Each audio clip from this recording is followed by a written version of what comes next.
धुक्यात हरवलेले घनदाट जंगलातील रस्ते, पायऱ्यांवरून येणारे पाणी आणि पावसाला धुक्यात असणारा हा किल्ला तुम्हाला माहित आहे का? जय शिवराय मित्रांनो, मी सुशांत. आज आपण जाणार आहोत लोणावळ्यातील कोरीगड किल्ल्यावर.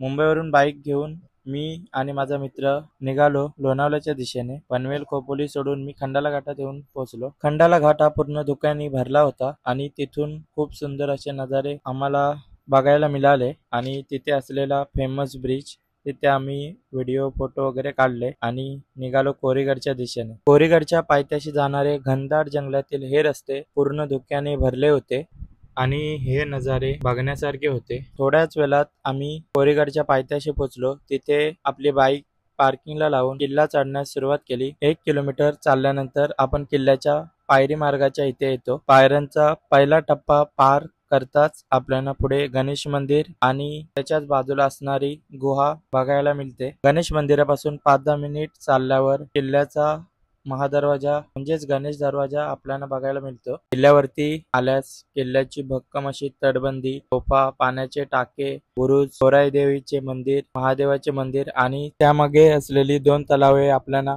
बघायला भेटतात. पावसाळ्यात ह्या किल्ल्यावर पूर्ण धुका असतो. मग धुक्यात हरवलेल्या या किल्ल्याला तुम्ही कधी भेट देताय? कमेंट करून नक्की सांगा.